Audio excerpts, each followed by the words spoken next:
name is Yadon Yasharal. I'm with my brother YahNatan Yasharal. And the title of today's Bible study is Patiently Waiting on Yah. Patiently waiting on Yah. And that's one thing that we hate to do as a people, especially being in this microwave generation, is patience and waiting on something. We want everything now. But imagine if Yah said he want everything now, we would cease to be a people. So we're going to examine the virtue in patience.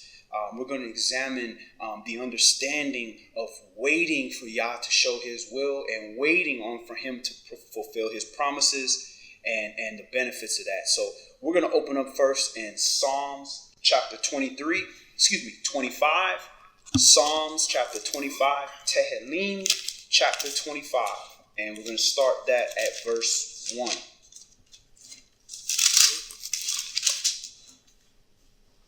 Psalms Tehillim chapter 25, and we're going to start that at verse 1.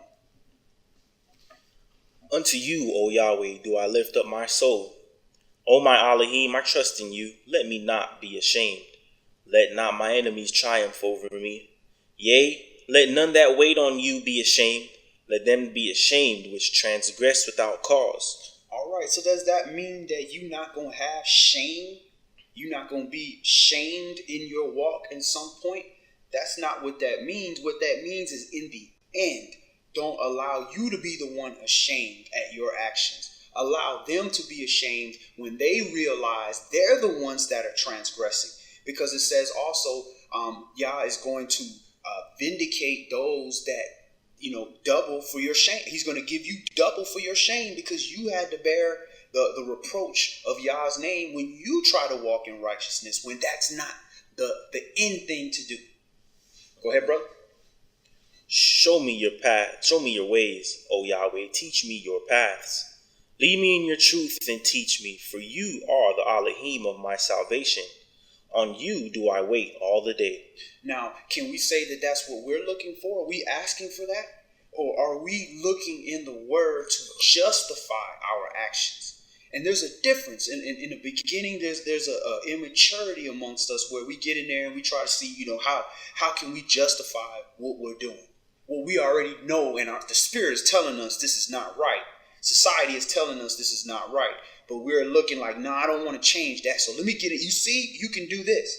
Well, that is the wrong approach. We need to be looking at it in how can you lead me? How can you show me? Teach me your ways. My ways are just defiled.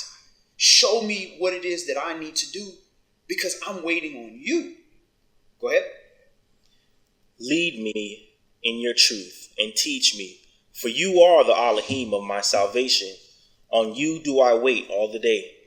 Remember, O Yahweh, your tender mercies and your loving kindnesses, for they have been ever of old. Remember not the sins of my youth, nor my transgressions. According to your mercy, remember you me, for your goodness' sake, O Yahweh. Good and upright is Yahweh, therefore he will teach sinners in the way. The meek will he guide in judgment, and the meek will he teach his way. All right, so he's saying the meek he will guide in judgment, and the meek he will teach his way. But verse 8, you look right up there, it says, good and upright is Yahweh, therefore he will teach sinners the way. So that meek person is a sinner just like everybody else. But he's taking guidance, and he's accepting judgment when it comes to his way. And he's allowed to be taught the way. So he's not fooling himself by saying, I'm meek and I don't sin and I'm perfect. He's accepting the chastening and the teaching of Yah. And I think that's something that we often overlook. We think a lot of the teaching that we've received, we went and sought it. But a lot of it is Yahweh just bringing servants and presenting information to us that we can be built up fully, first to humbly submit and allow him to teach us. He's going to teach us, Right. Same way we have children, we want to teach them as much as we can. What more the Heavenly Father, exactly. Who's created us. It's just that we don't always see his hand in everything, and that's sometimes that lack of faith vision. And I'm definitely guilty of that, where, you forget that the Almighty is the one that is really ushering us through life, where it says the world was created with which are not. Right. So we're not going to see exactly the forces that's working. We don't going to see the forces of wisdom working. We're not going to see how Yahweh is allowing the Spirit to move us in certain predicaments and stuff. But we have to just trust that he's teaching me, and I don't need to no longer look for other people to fulfill his will. He will use us to fulfill his will as well. And that's a great point about how he teaches you.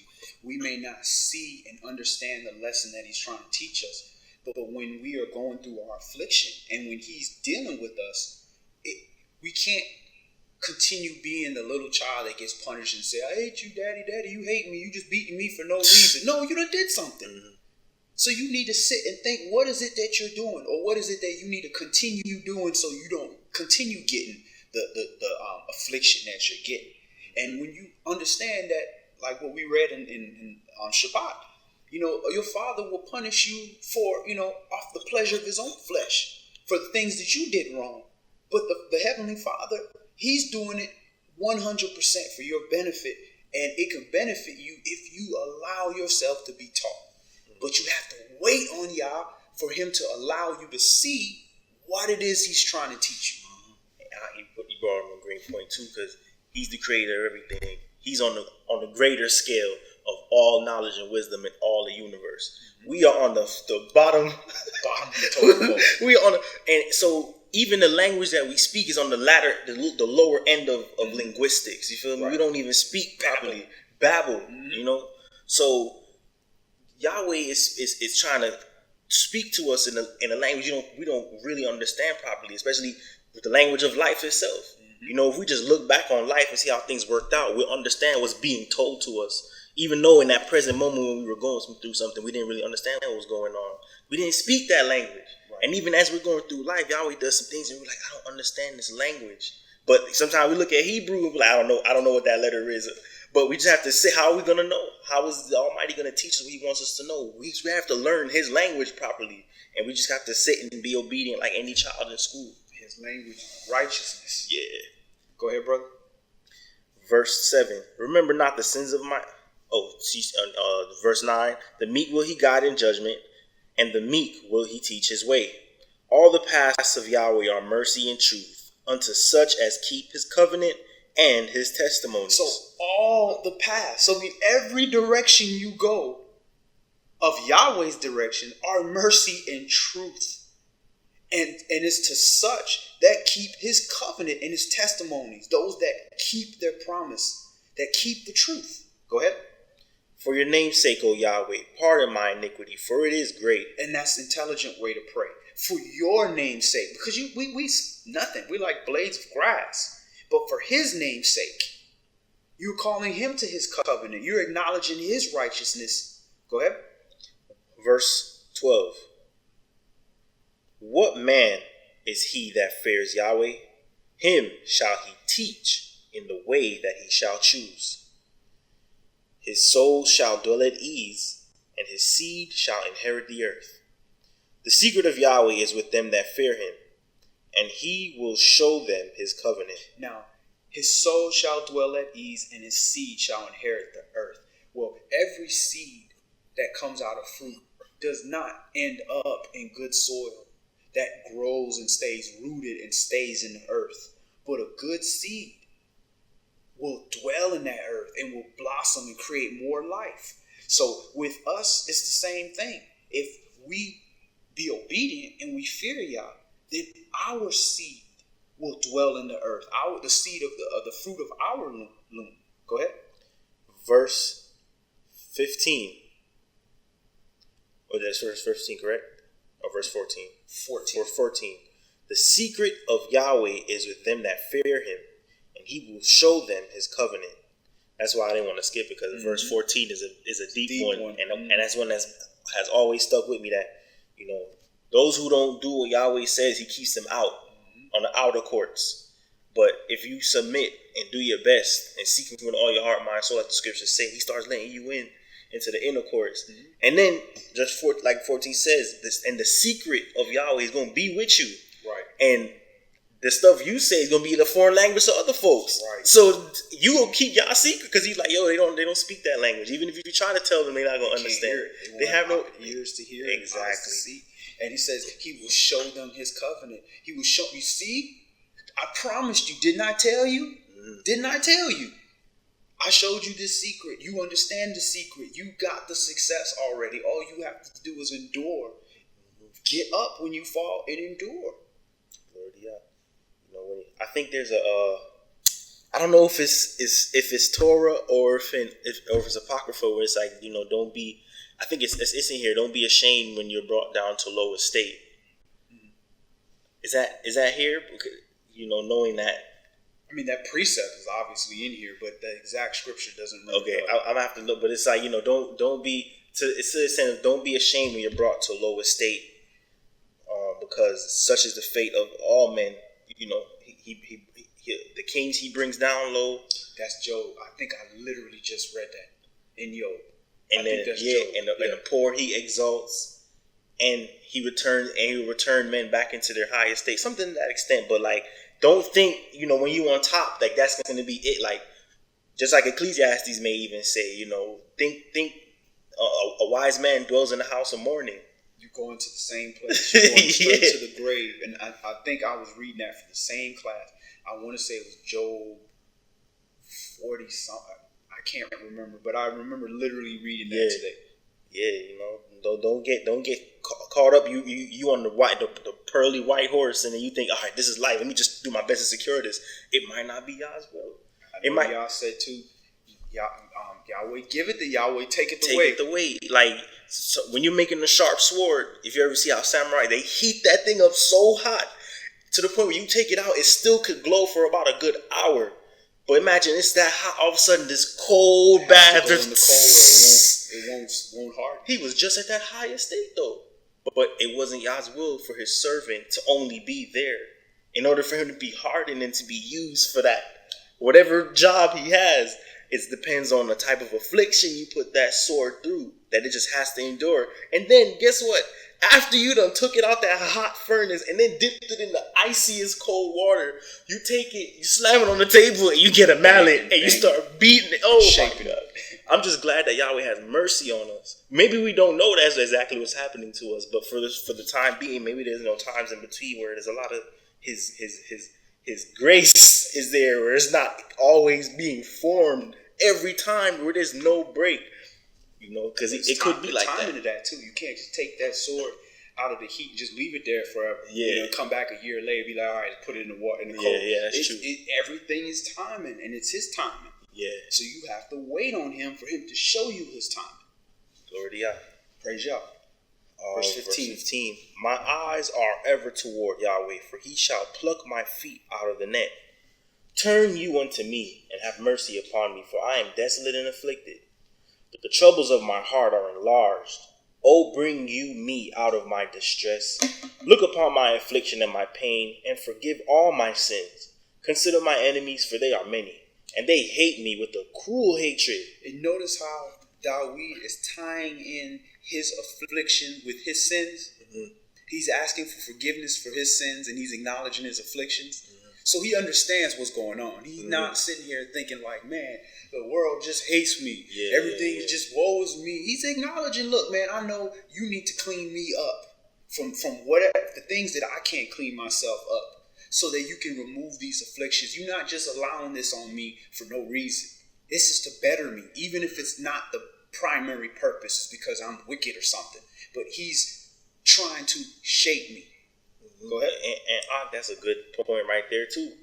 You know, people don't equate their affliction to the wrongs that they've done. They always feel justified. Mm-hmm. You know, but even Job, as righteous and as upright as he may be, as soon as the affliction came to him, the man complained for days. He didn't even just be like, let me just sum myself.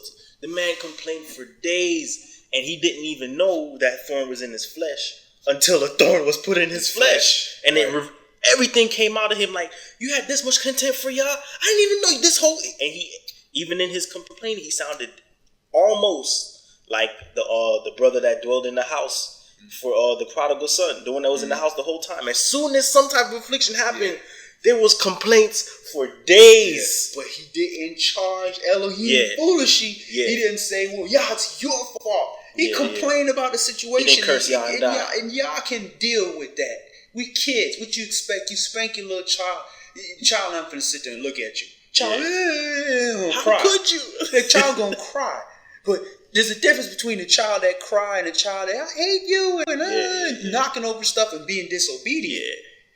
So, he'll deal with that. And that's why we have each other. He says, confess your faults to one another and strong bear the weak. When one is down, you lift them up. You help your brother up.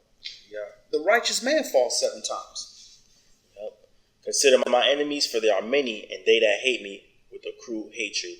Keep my soul and deliver me. Let me not be ashamed, for I put my trust in you. Let integrity and uprightness preserve me, for I wait on you. Redeem Yasharal, O Elohim, out of all his trouble. So you ask, well, how do you wait on Yahweh? You wait on Yahweh when you don't sin. You remove iniquity. I'm waiting on you. I'm waiting for you to restore this situation, to fix me, to clean me up, to better my situation, to take me out of this season of affliction. And I'm not going to transgress, and I'm not going to blame you and let it like you the unrighteous one. No, we always 100% the unrighteous one is never Yah. So this is the process of waiting on him. Or when you're unclear about what you need to do, you wait for him to show you his will. You don't just pick up and do what your heart want to escape pain. Your heart want to just go back to how things were. So this is the process of waiting on Yah and understanding that everybody he loves, he chastens. And everything that produces fruit, he's going to purge it. Yasharal, chapter 25. Isaiah, chapter 25. That's a very important theme. And I think there's a lot of things that's so important that we just overlook. Similar to how some people might look at marriage. Like, oh, you don't like your wife, just divorce her.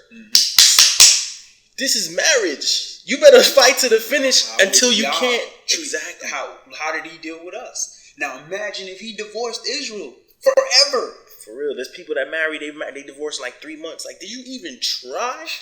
So as far as that waiting on Yah, bro, that's such a integral part of this walk, because people lose hope, and it's so deep they lose hope unto killing themselves. They don't want to wait no more. You feel me? And there's a lot of things we go through that make people think that way. Like, man, let me just end it. Let me just like what happened with Yoda. The man said, "It's better I be dead." Yeah. Even though Job, same thing. Yeah, even though looking from the outside in, it's like he wasn't going through that much. But when you're in certain situations, you don't see over that brass sky and iron floor. You understand? He's like, there's no hope. You just be like, there's no hope. There's nothing across this darkness. But Yah provides hope. And especially when that sword go through that hot furnace, you're like, I'd rather just die instead of endure this. And then when you hot, you go into that cold water and you're like sizzling, like, I'd rather just die. Or when the mallet is pounding you, you be like, I'd rather just die, because you're like, there's no end to this. You don't know that at the end of it, you're about to be the sharpest sword known to man that probably cut a diamond in half. Right. And look at it from this perspective. Imagine the first man ever and the first night ever. And it's light, right? The night, the second day comes and the night comes. Wow. And you're not, you thinking it's going to be light forever. And it's dark. And you're like, well, where's the light? I thought the light was coming back. It was just light. You terrify you in the dark, and you're like, oh my God, this is not coming. Yeah. It's been 12 hours. Yeah. And it's still dark. What's going on not here? Not knowing joy coming in the morning. And you're just afraid, and you're like, oh my goodness, you're ready to give up hope. You're hearing all the noises and all the animals. Yeah. And then all of a sudden, the light comes back. And you're like, oh my God. The light came. And then it gets dark again. And you're like, oh my God. Here we go. This time, I don't know if it's coming back this time. Oh, is it coming? It's coming. Oh. And then the next season comes. And it's dark even longer than the daytime. Yeah. So eventually, you get to the point where, oh man, the dark is going to come. That's all right. The light is coming in the morning. Yeah. I'm going to be good. And this is how our life situation is. You got to expect that darkness is going to come, but you're going to be the light in that darkness, or you're going to be that hope, and that light is that hope for that. I know that light is coming. I can't see it, but I know it's coming. So physically, we can see it here on this earth because we know we got all this so-called intelligence, but spiritually, do we have that? Where we know that light is coming. That's a good concept for all people who plan to be disciples of Yahshua, understanding seasons and the concept of seasons. That look, this is just a season. We go through these all the time, and then understanding when stuff change, you're in a whole nother season now. You're not as sad as you were in that last season. And we could even remember certain seasons where you remember certain scents and songs that you used to play all the time, and the clothes you used to wear, and you're like, man, but I'm so glad I'm out of that season. Yeah. So you're going to be mad because, it's not summer anymore. So you're going to walk out there with no shirt in the winter like, man, I ain't going to let this season change. You'll freeze to death. You got to adjust and say, look, the season has changed. You better put on a sweater. Put on a head cover because it's cold. Get some to cover your ears. You're going to freeze to death. That's true. Yesharal chapter 25. Isaiah chapter 25. And we're going to start that at verse 1. O Yahweh, you are my Elohim. I will exalt you. I will praise your name, for you have done wonderful things. Your counsels of old are faithfulness and truth. Can you remember that in your time? Can you remember that in your affliction? All the wonderful things he's done for you. Because our people have a short-term memory. As soon as the affliction comes, we forget that he done freed us with miracles and then took out the bullies on the block and waited on us and made covenant. We forget all that. Go ahead. Verse 2. For you have made a city a heap, and a defense city a ruin, a palace of strangers to be no city. It shall never be built. Therefore shall the strong people glorify you. The city of the terrible nations shall fear you. For you have been a strength to the poor, a strength to the needy in his distress, a refuge from the storm, a shadow from the heat, when the blast of the terrible ones is as a storm against the wall. So if he's all these things and you find yourself by yourself, are you really by yourself? You're going to have the moments where ain't nobody around you. You have to have those moments because that's when he can give you that still voice. When you see that, I don't see anything. I'm all by myself. They have killed your saints. They have stoned your prophets, and they seek my life, and I myself am left alone. Well, that's the time now he speaks to you. What you doing? Why you in here? Go do this, that. I got some work for you to do. Go tell this person he finna be king. Go tell this person he finna be king. The people that's coming against me, when they run this way, that king gonna kill him. When you run that way, that king gonna kill him. But you straight, and I got somebody else to pick up your walk for you now. You've done your time. But all we can see is, we gotta have everything the way it was before. And I thought about it, just looking at these seasons that go on. Look how Yahshua was. Yahshua had people around him. It wasn't like he was walking around by himself. He had all kind of, he had 12 disciples. Thousands of people would flock to see him. But what happened when his affliction came?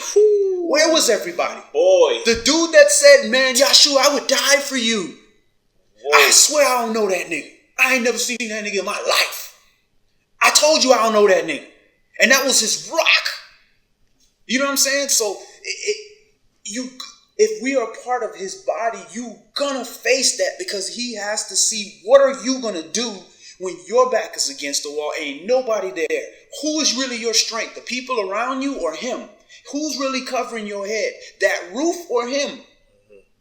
And you have to learn that. And the only way you can learn that is when everybody flees and it's just you and you got to fight the bully by yourself and you realize I can handle it. Why? Not because I shouldn't have won this battle, but because he is my refuge. He is my shelter. He is my strength. Just in those first 4 verses, it broke a whole lot. It broke a whole lot down for me.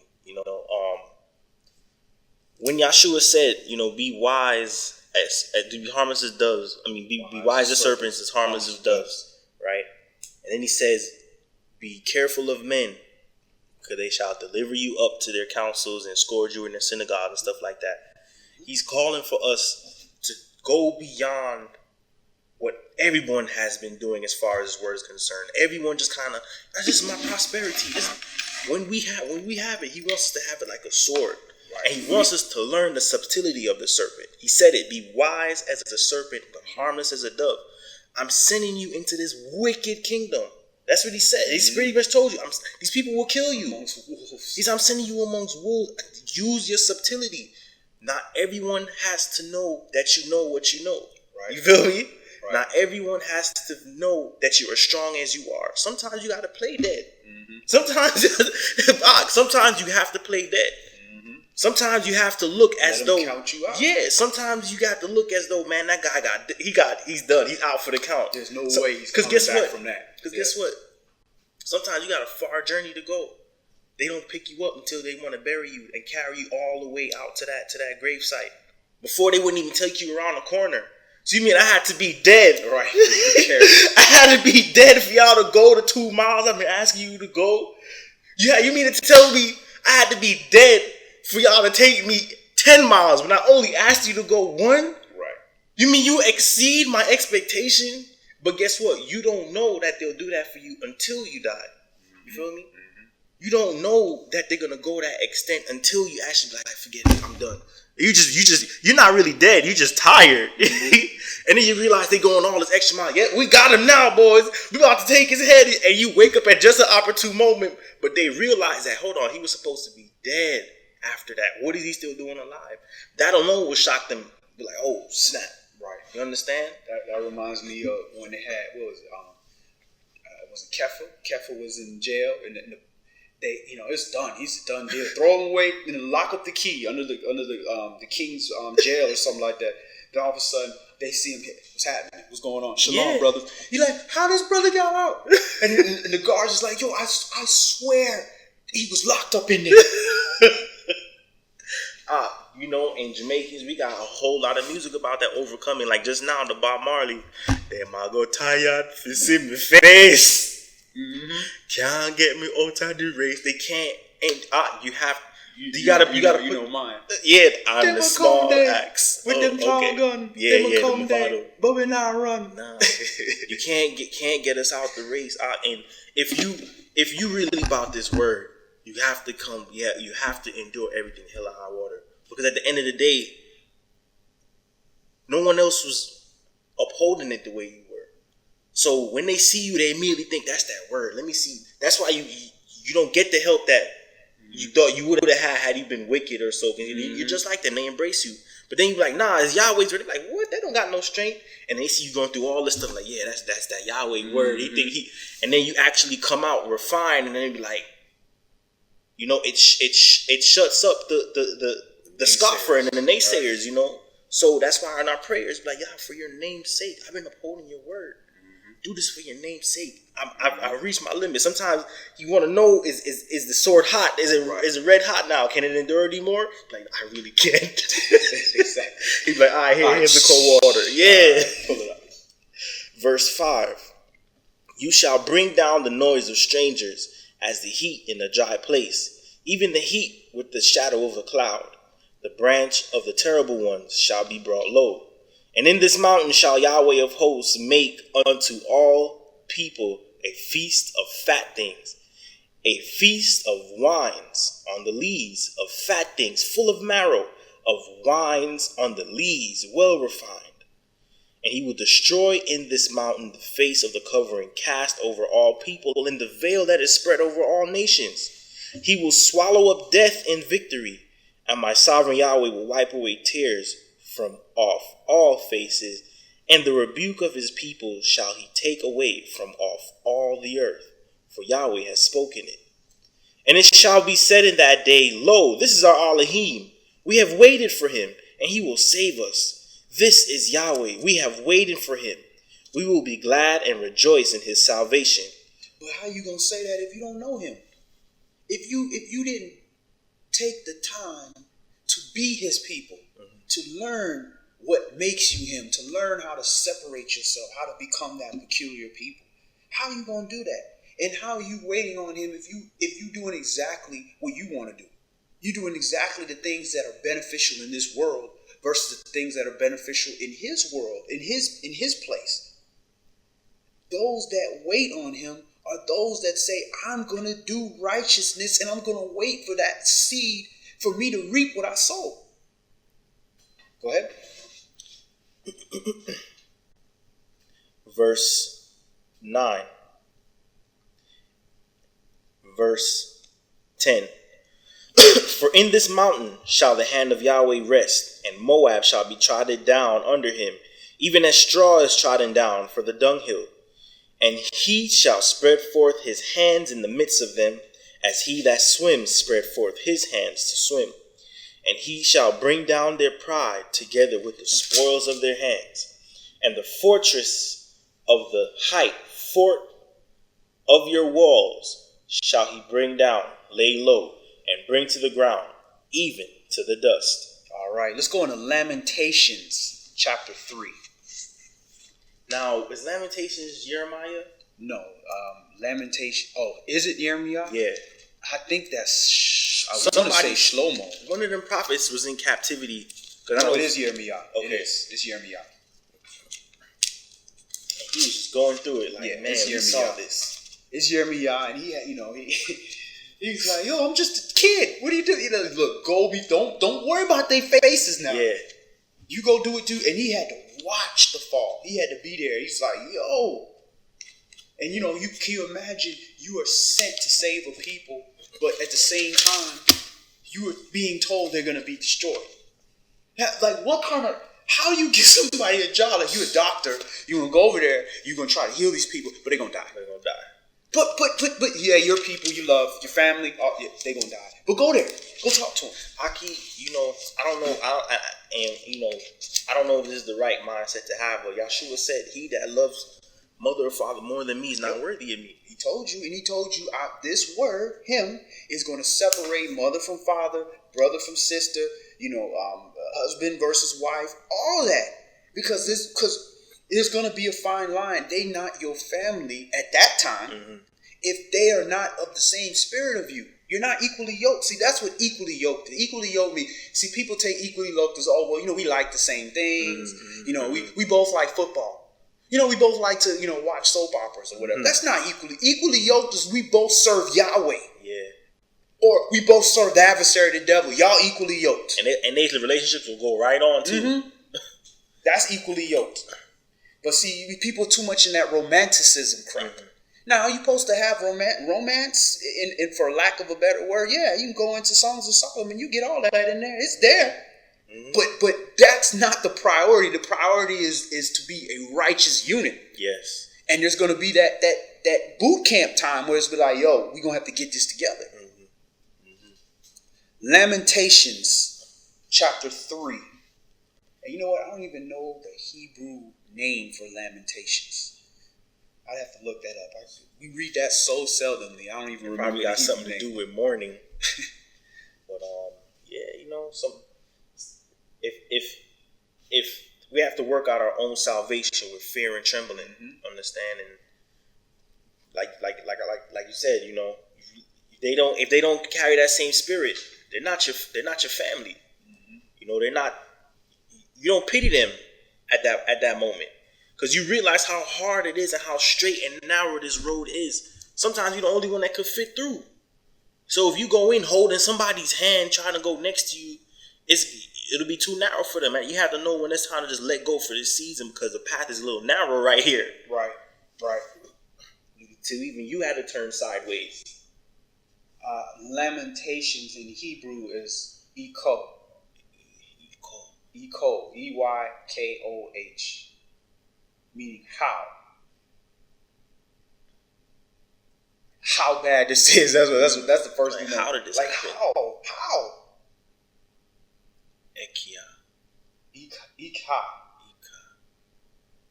E-Y-K-O-H or E-I-K-H-A-H. Eka. Lamentations chapter 3. We're going to start this at verse 1. I am the man that has seen affliction by the rod of his wrath. He has led me and brought me into darkness, but not into light. Surely against me is he turned. He turned his hand against me all the day. My flesh and my skin has he made old. He has broken my bones. He has builded against me and compassed me with gall and travail. He has set me in dark places as they that be dead of old. He has hedged me about that I cannot get out. He has made my chain heavy. Also when I cry and shout, he shuts out my prayer. He has enclosed my ways with hewn stone. He has made my paths crooked. He was unto me as a bear lying in wait, and as a lion in secret places. He has turned aside my ways and pulled me in pieces. He has made me desolate. He has bent his bow and set me as a mark for the arrow. He has caused the arrows of his quiver to enter into my reins. I was derision to all my people, and their song all the day. He has filled me with bitterness. He has made me drunken with wormwood. He has also broken my teeth with gravel stones. He has covered me with ashes. And you have removed my soul far off from peace. I forgot prosperity. And I said, my strength and my hope is perished from Yahweh. Remembering my affliction and my misery, the wormwood and the gall. My soul has them still in remembrance and is humbled in me. This I recall to my mind, therefore have I hope. You know what's interesting? He's bringing Yirmiyahu to the point of breaking. Literally bringing him to that point where he almost has absolutely nothing. And that's the time to wait on Yah. And I was listening to Usain Bolt talk about training at one of those universities in Britain or whatever. And he was saying, how he watched other people train. And some people that train, run till they can't run no more. And they just can't run and just break down, right? Mm-hmm. And he said, no, you need to stop. Because the progress is in that last time, that last set, that last rep. That's where the progress is. And if you can't continue, then you're not going to get that groundbreaking. So just rest a little bit. Wait for a second to get enough strength so you can continue, so you can finish. And that's when you're going to see the progress. Well, Yah does the same thing to us. He'll bring us all the way to the point of breaking just to be our strength. And that's when you get that extra strength if you stop and you wait on him to carry you. And then now you can move forward. All of a sudden, you're moving forward. You don't know how you're getting through this. And to even add to that, I don't know how related it is to the scriptures, but I wish I had those coaches. I only had one coach that understood the importance of rest, that would train me the way that Usain was talking about. Because the rest of them would just run you, keep going, and you tired, and your sets go to trash. You're supposed to run 100. Your 100-meter was like 30 seconds, right. And you're like, man, I'm trash right now, coach. But the coaches that understand that concept, you run hard, and then you get to this one set, and he just lets you rest for like 20 minutes. And you're like, after that 20 minutes, you caught your breath, everything hurts, but he said, go for that 400, and you running it, and everything hurts, but you still got that power. That second wind. And then guess what? Your body is so tired, but at the same time it's numb, and you get this burst of energy down the last 100 and you just ran a whole lap. So you're so worn out, but there's a strength that came from somewhere just from that little bit of rest. And I hope that we find a way to apply. How can I get that rest period when it comes to these scriptures? Yeah, you don't stop. I mean, you rest, but you're not stopping. Okay, yeah, you're beating down. Conserving your oil. You're feeling bad. You feel it, okay, that's that rest period. Oh, man, that complaining, this, that, whatever, and you hurt. That's your rest period. But then you get back up. Okay, I'm not stopping y'all. I'm just saying I'm in pain. Yeah. I'm hurting. I can't go no more right now. If I go anymore, I'm going to snap. Something's going to happen. But I'm going to keep going. Yeah. But I'm just going to rest for a moment, and I'm going to trust that you're going to give me the strength. But what somebody would do, they just stop and just lay down and be like, I'm done. I'm through. Give up. You gave up. That's not a rest. You're not waiting on y'all. You quit. That's the difference between that.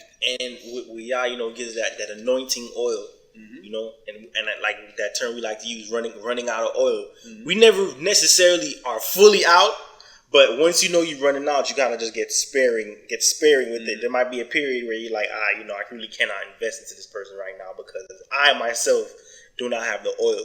But you pick and choose. Sometimes people are in some dire situations where you might have turned somebody away, but this person showed up like, I really need it. And you're like, you know what? Here's a little bit until that time of refreshing comes where you get that second wind after, being in that strenuous point as far as your ministry and your servitude is concerned. It's the same thing when you're dealing with people you love in this word. Your brothers and sisters, Israel. They not listening. They not trying to hear it. They sinning. They walking to death. You running out of oil. Wait patiently. Take a rest. Another opportunity will come. Try a little bit then. But we just, no, that's it. I tried. I give up. You don't realize that you giving up on that person could be literally their death. That reminds me of Yasharal's parable about the seed that wasn't in the soil. The sun came and just burnt the whole thing right up. Like people just give up. You have to be that seed that's in the soil where it's nice and moist. You get some good roots. The sprout might not be all beautiful, but you're anchored in so that the rains come and the winds blow and you're not, and the sun beats and the droughts come, but you don't get blown away. Right. Verse 18. And I said, my strength and my hope is perished from Yahweh, remembering my affliction and my misery, the wormwood and the gall. My soul has them in me remembrance and is humbling me. Okay. And then verse 21. This I recall to my mind, therefore have I hope. It is of Yahweh's mercies that we are not consumed, because his compassions fail not. They are new every morning. Great is your faithfulness. He's getting that second win now. Yeah. Now he's getting that second win. Go ahead. That reminds me of that what you were saying earlier about, just being in complete blackness. And you're like, I've never been in the dark like this before. But then the beauty of the sun in the morning comes. Verse 23. They are new every morning. Great is your faithfulness. Yahweh is my portion, says my soul. Therefore will I hope in him. Yahweh is good unto them that wait for him, to the soul that seeks him. He is good unto them that wait for him. Because he's like, oh, you waited for me. Oh, they all left, but you waited. So he don't got to go look for you. You right there, you waited. And y'all been right here waiting on you, man. And everybody else going through the same thing, but they don't quit. They said, Yahweh, you coming. But I know you coming. I waited. Already got. Verse 26. It is good that a man should both hope and wait quietly wait for the salvation of Yahweh. It is good for a man that he bear the yoke in his youth. He sits alone and keeps silence because he has borne it upon him. He puts his mouth in the dust. If so be, there may be hope. He gives his cheek to him that smites him. He is full with reproach. For Yahweh will not cast off forever. But though he caused grief, yet will he have compassion according to the multitude of his mercies. For he does not afflict willingly, nor grieve the children of men, to crush under his feet all the prisoners of the earth, to turn aside the right of a man before the face of the Most High, to subvert a man in his cause, Yahweh approves not. Who is he that says, and it comes to pass, when Yahweh commands it not? There says to add a name on that one right there. Okay. Out of the mouth of the Most High proceeds not evil and good. Wherefore does a living man complain, a man for the punishment of his sins? Let us search and try our way and turn again to Yahweh. Let us lift up our heart with our hands unto all in the heavens. And that's what that's an important fact in verse 38. Out the mouth of the Most High proceeds not evil and good. All that comes from him. So we always quickly, the devil is this, that. What about what Yahweh is allowing that to happen? Yeah, the devil may be responsible for the physical act, but that's the same thing like blaming the white man for our situation in this country. Yeah, is he the one in charge that's physically heading this? Yes. But why is Yahweh allowing this to happen? He's allowing this to happen for a reason. And he told you why he's allowing this to happen. But the immature look is to turn around and get mad at the belt, instead of turn around and get mad at your actions, which caused you to receive the belt. But it's hard to see that when you're getting spanked.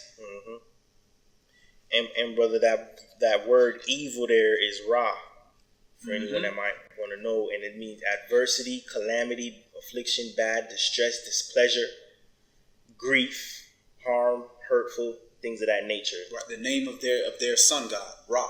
It literally means evil in Hebrew. Verse 42.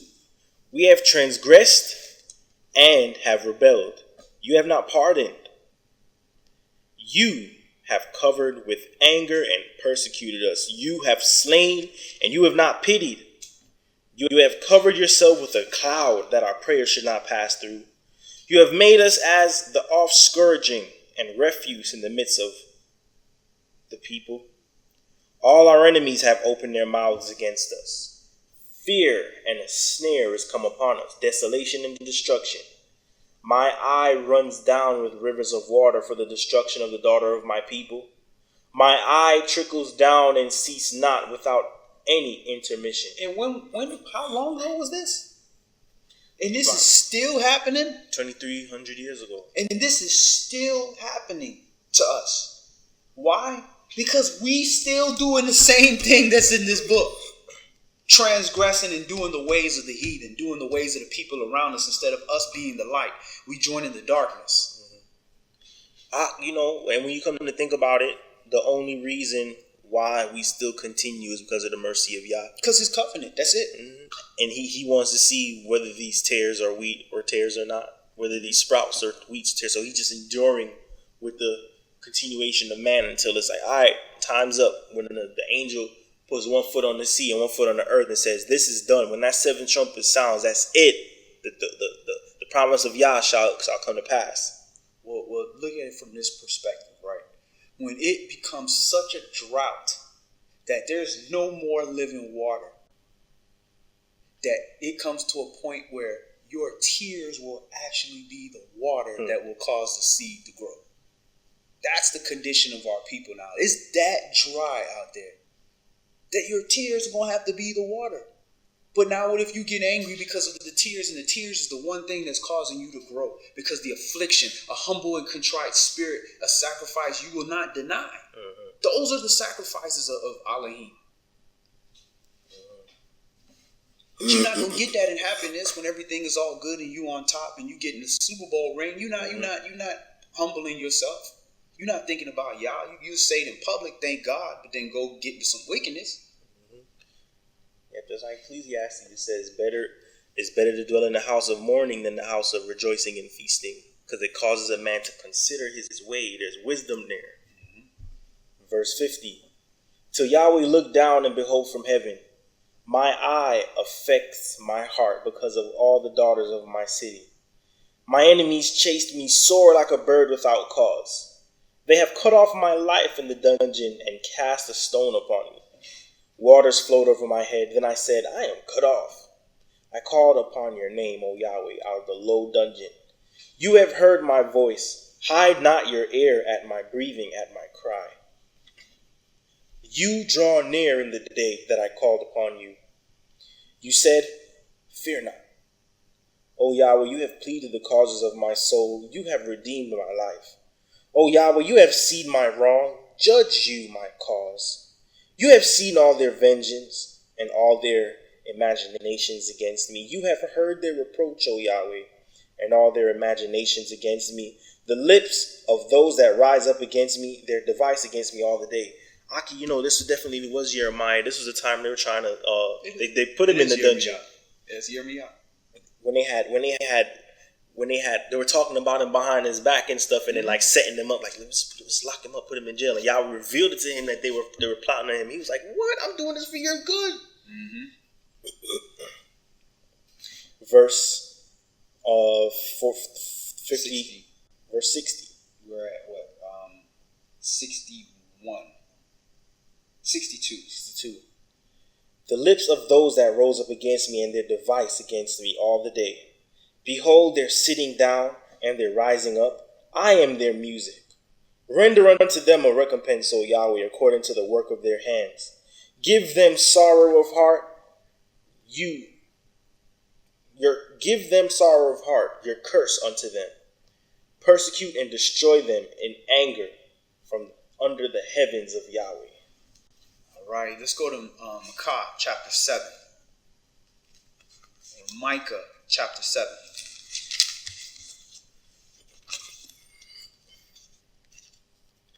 Gotta be wise. May our prayer be, to apply this word as effectively as possible, because there's a way that we think would work. But when we sit and meditate, like, you know what, that wise as a serpent way is going to help me apply this a lot better.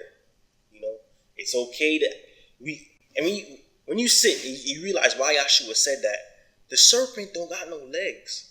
So even from the visual standpoint, like, man, that thing can't chase me down.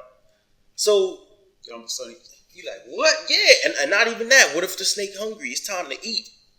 He sits there with all subtlety. You're not going to know that he's even looking at you. Sneaks up on you. He don't even got to sneak. Sometimes out of curiosity, a barracuda or whatever that thing that looked like a bear, a baby bear, just comes up sniffing around.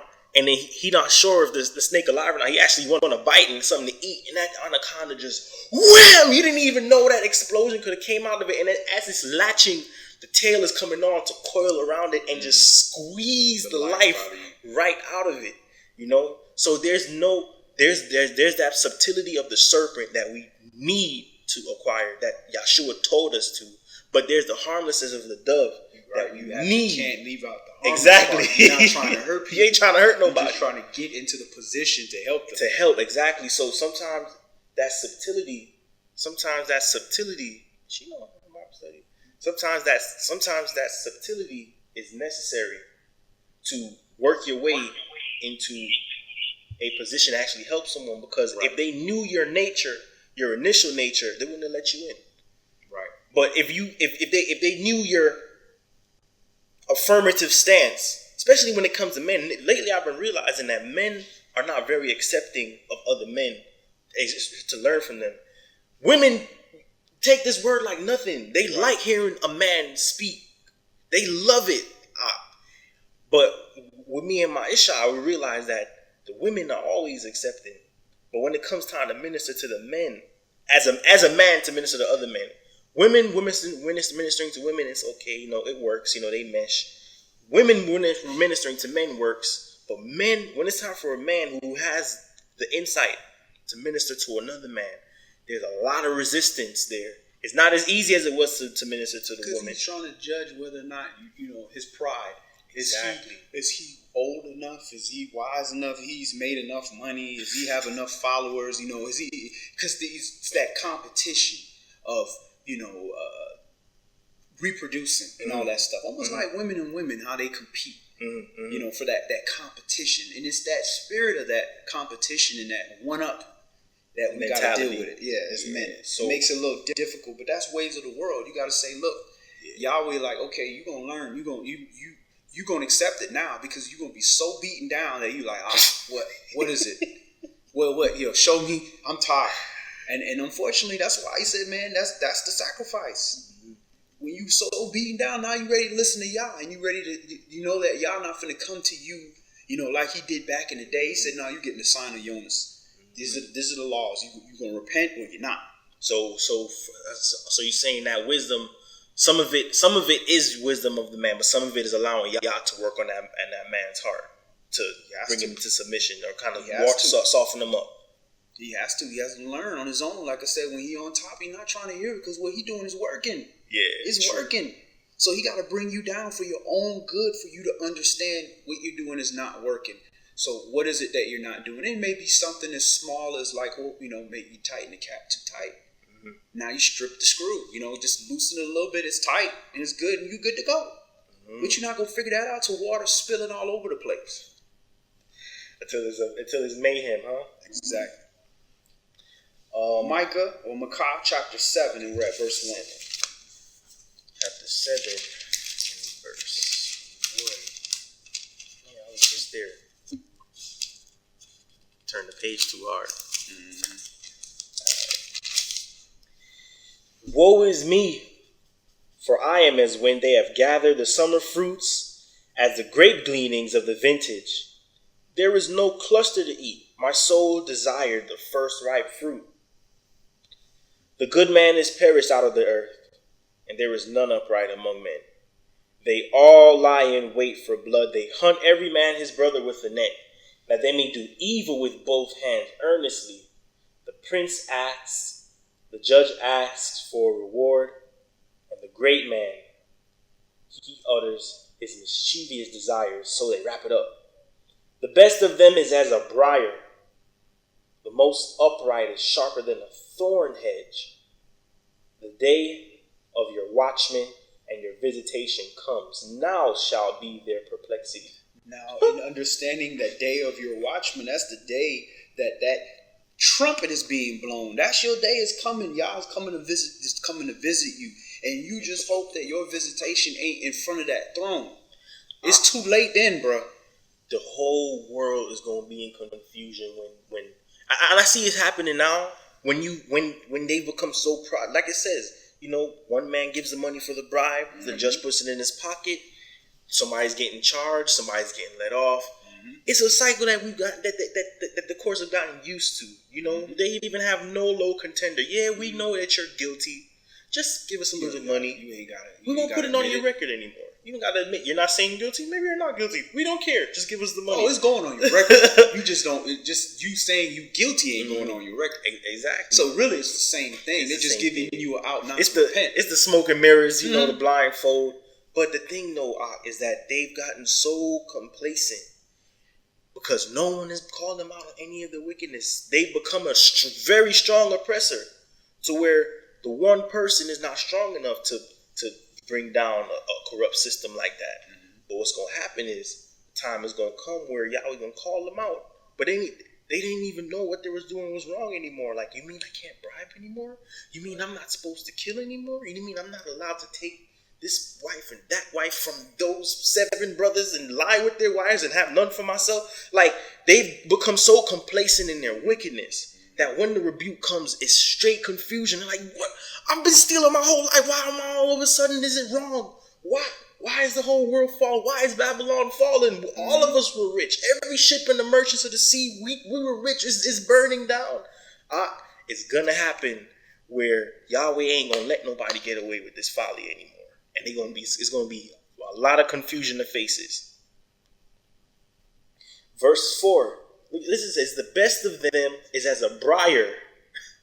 The most upright of them is like a thorn in the hedge. So that guess what? The Yahweh gonna come. It says right there, the day of the watchman and your visitation comes. Now shall be the perplexity.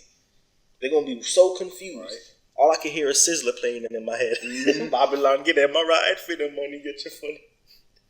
Verse 5. Trust you not in a friend. Put you not confidence in a guide. Keep the doors of your mouth from her that lies in your bosom. Like, if you have wisdom, hold on tight to it, because everyone is about to feel it. You're not going to be able to trust in that next person for your righteousness. You can't. That next person can't be your righteousness. Wow. You can't trust your teacher to be your guide. The person that's guiding you. You can't turn to your wife that lies in your bosom, your husband that lies in your bosom. If you don't have the righteousness in you, it says, keep the doors of your mouth from her that lies in your bosom. Samson, don't tell Delilah where your strength coming from. Keep the secret of Yah buried in right here. Verse 6. For the son dishonors the father, the daughter rises up against her mother, the daughter-in-law against her mother-in-law. A man's enemies are the men of his own house. And did not Yahshua tell you this? Wow. Nothing he said was like he just came with some brand new stuff. He was in the beginning. So he's telling you exactly what we just talked about. Mother against father, father against mother, husband against wife. There's going to be a clear separation between good and evil. Ain't no more lukewarm. You going to have to choose. Either be on this side where they trying to kill folks for being righteous, or be on this side with the wicked. There ain't going to be like, I'm going to be standing between. Mm-hmm. That's the day of visitation. And when you make that decision, that's when the judgment is coming. You know what? I'm beginning to realize Yahshua might have said, there's going to be son against brother. But he's, like you said, he's pointing to this scripture here. And you realize the insight of it is because some people are still going to be holding on to the corruption and the pride of the heart and won't reform. Mm-hmm. Whereas the servants of Yah, he's forcing them to reform. Like, you better change even the speck in your eye. You better get that out. Some people are being righteous because you're righteous. And that's the sad part about it. Mm-hmm. They gonna have to make the decision on their own. Acting. You can't just depend on that person because Yah will remove that person. And what happens when that person is gonna fall? Righteous man falls 7 times. What happens if that's their fall? They're in their fall at the time of visitation. And you trusting in the guide, and you like, well, I'm gonna, they in they fall. You supposed to be there to help them up, but because you never worked on your own righteousness, you were just, you were being like when the judges was around. When the judges was around, Israel was keeping the law, but as soon as that judge died, they went right back to doing wickedness. Wow. Verse 7. Therefore I will look unto Yahweh. I will wait for the Elohim of my salvation. My Elohim will hear me. That's who you waiting on. Not waiting on your husband or your wife or your sister, your brother, your friend, your neighbor, your teacher. No, you waiting on Yah. I'm going to wait on Yah. I'm not, okay, that person for a season has done this for me, has helped me, has taught me this or shown me this, has been there for me. But I have to make a decision now. Walk that direction or walk the narrow path. What are you going to do? You're going to wait on Yah and say, okay, don't look, this seems a little off, because I want everything to be how it was, but I'm going to trust. Sometimes a path need to go like this. It ain't enough for 2 people to go in that path. Sometimes you got to go this way, they go that way, and that person will meet up with you. When they see, or they have to turn back around and realize they went the wrong way and come that way. But you got to wait on Yah and trust that, hey, when I get to that point, it's going to be well with me. And the only way to know that is to get in this book and discover what is the path. What is the map? What is the map? Sometimes when you walking, the path is the same way all this time, and then you look up and you're lost. Then you got to get back in that map and say, wait a minute, where did I go wrong? Okay, there's a fork in the road right there. I went the wrong way. And turn back around and go back the right way. But if you always, which way we go? This way?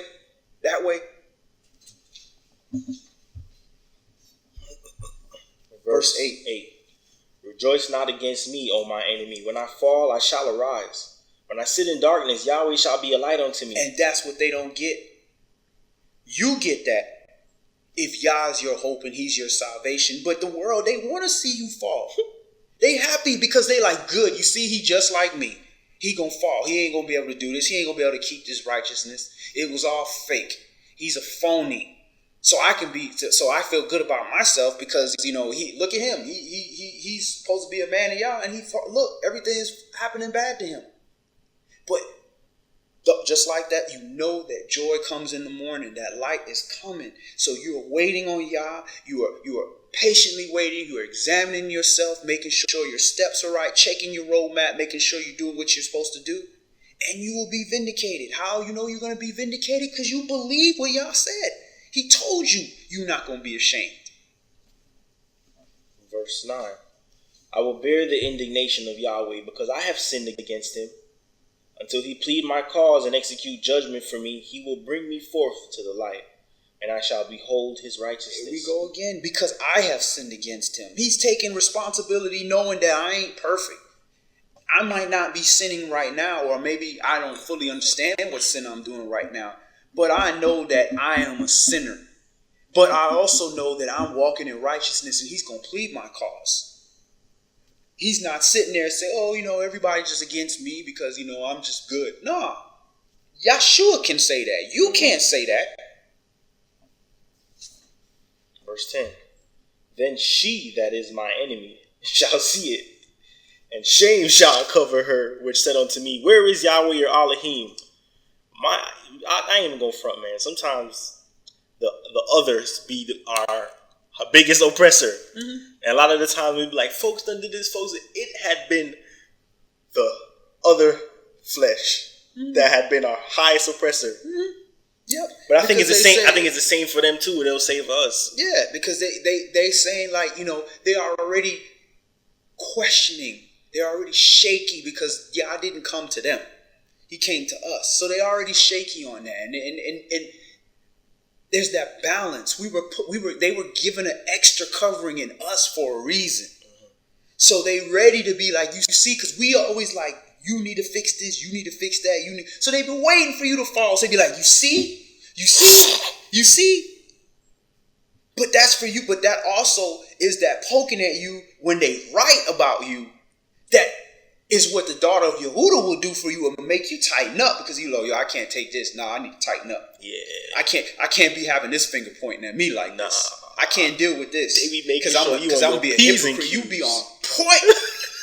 The other nations won't do that. The other women that don't have the spirit of Yah, they will just let you do whatever. That's why niggas keep running to these white women because you can just do whatever. They have no righteousness. They weren't taught that.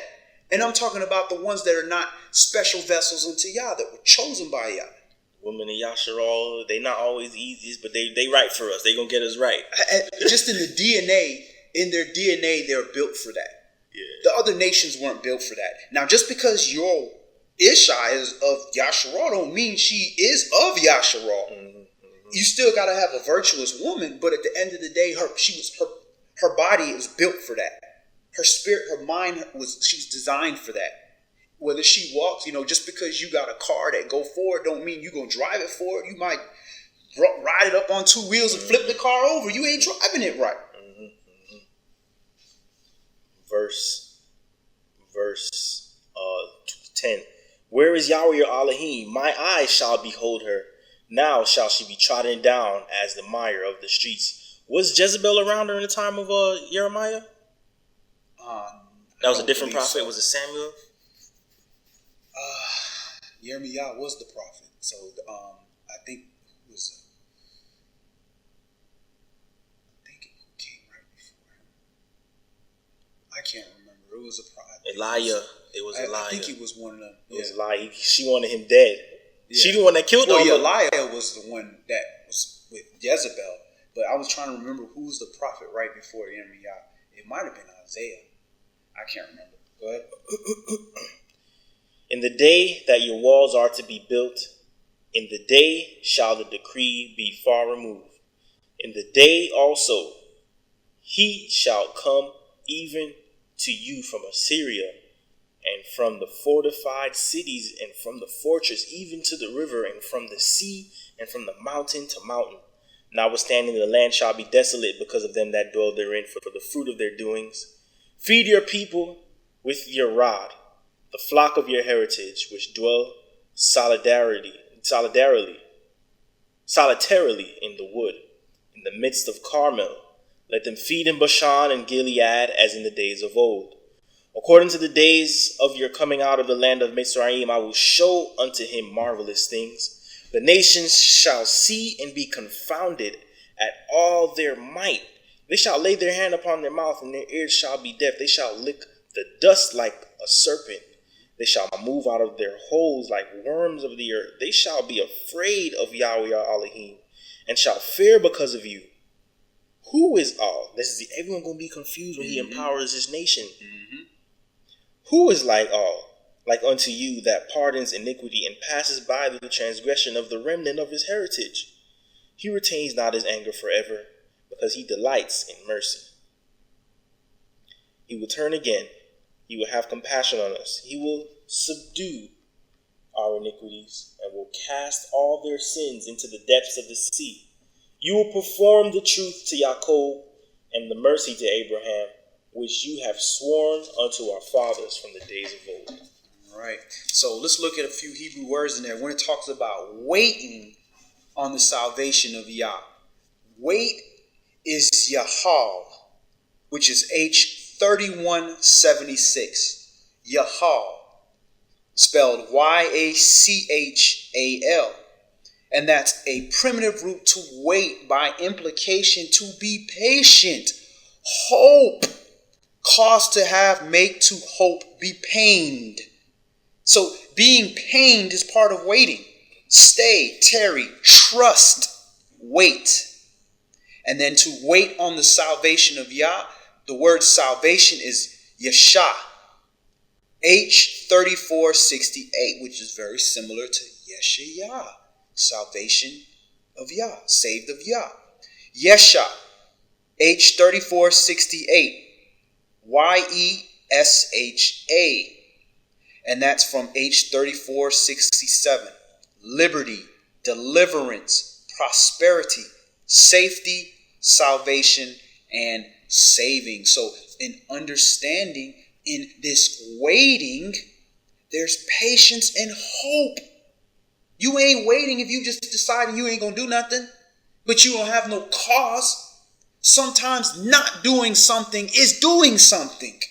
If you have a cause, if you're saying I have hope, I'm being patient, that's not inactivity. That's an activity, but it's an activity of waiting, of Yahweh. So let's go to Romans chapter 8. And let's see about this patience and this hope and what it has to do with waiting on Yah.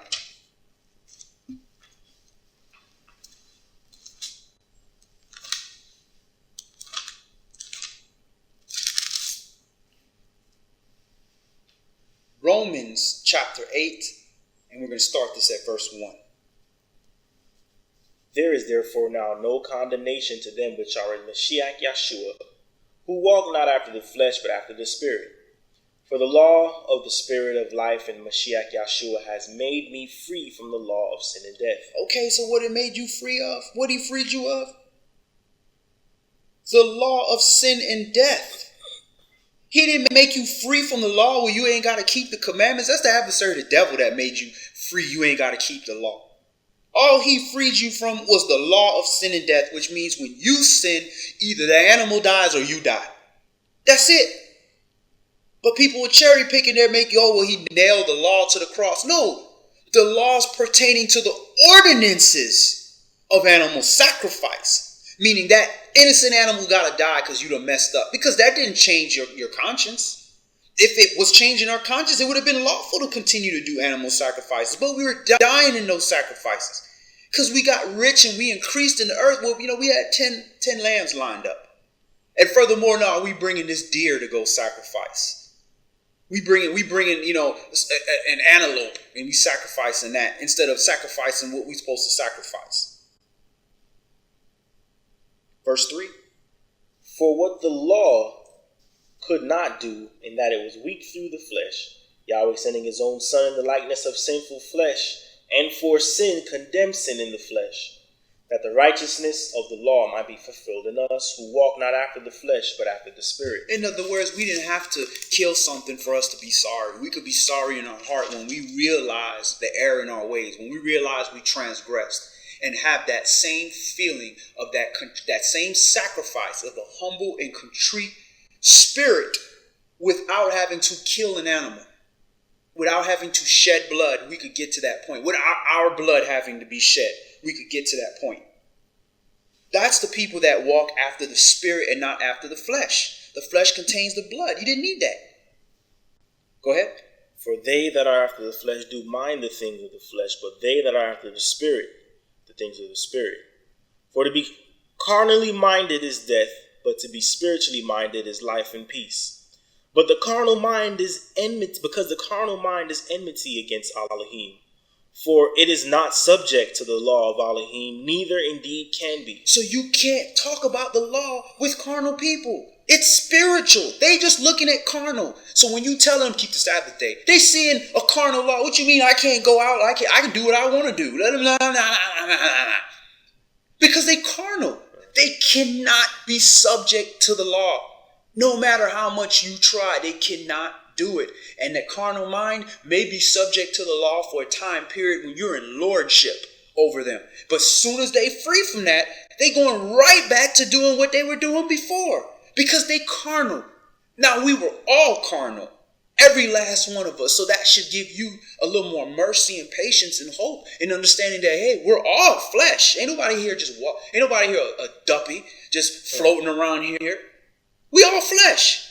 But we can be spiritual creatures too that can live according to the Spirit. So that same person that's acting carnal, they can do it too. But when you speak righteousness to them, this law, which is spiritual to them, and they're not accepting it, you in carnality. I can't deal with it.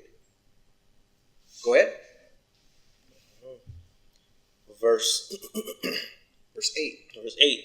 So then they that are in the flesh cannot please Elohim, but you are not in the flesh, but in the Spirit. If so be that the Spirit of Elohim dwell in you. Now if any man have not the Spirit of Mashiach, he is none of his. And if Mashiach be in you, the body is dead because of sin, but the Spirit is life because of righteousness. But if the Spirit of him that raised up Yahshua from the dead dwell in you, he that raised up Mashiach from the dead shall also quicken your mortal bodies by his Spirit that dwells in you. Therefore, brethren, we are debtors, not to the flesh to live after the flesh. For if you live after the flesh, you shall die. But if you, through the Spirit, do mortify the deeds of the body, you shall live. For as many as are led by the Spirit of Elohim, they are the sons of Elohim. So that's the sons of Elohim, those that are led by the Spirit of Elohim. The Spirit of Elohim is his word, this truth. Those that allow that truth to be their guide, that I'm going to wait on Yah to deliver his promise. I'm going to follow this. I'm going to plant this seed. I'm going to water the seed, and I'm going to wait on the increase. I know it's going to grow. Those are the sons of Elohim. But those that got to see the immediate gratification, the immediate result of something, or physical riches or something like that before they can be like, all right, now I'm going to do righteousness. Those aren't the sons of Elohim. They're carnal. That's how the body operates. It operates with gravity and all these laws and this, that, and the other. But the spiritual law is different. You might not see it your entire life. You might have to die and get raised up, and then you like, oh, but that's waiting. That's all part of waiting. But Yah he knows his creation. He knows man only got so much patience and so much help. He's got to show you these things. But if you constantly looking for carnal things, you're going to miss all the spiritual messages right in front of you. Oh, what are we? Verse 15. Verse 15. For you have not received the spirit of bondage again to fear, but you have received the spirit of adoption, whereby we cry, Abba, Father. The Spirit itself bears witness with our spirit that we are the children of Elohim. And if children, then heirs of Yahweh and joint heirs with Mashiach, if so be that we suffer with him, that we may be also glorified. We don't want to together. read that verse. And if the children, then heirs of Elohim and joint heirs with the Mashiach, if so be that we suffer with him, that we may be also glorified together. How do you suffer with Yahshua? What, you got to nail yourself to a tree too? Nah. Yeah, they do that in the Philippines and all them other places. They try to nail themselves and whip themselves and everything, saying we suffering with Christ. No, suffer with him. Walk in some righteousness. Keep the law. That's all you got to do. Walk in righteousness and you going to suffer, bro. Because the prince of this world ain't having it right now. And the prince just means the person in power right now in this world. He's not having it. The adversary is going to try to do whatever he can to get you off of that righteousness. That's how you suffer with Elohim. Suffer with the Mashiach. Go ahead. But then you will be glorified together with him the same way he was glorified. He wasn't left ashamed. He waited on Yah and was vindicated. Go ahead, brother. Verse 18.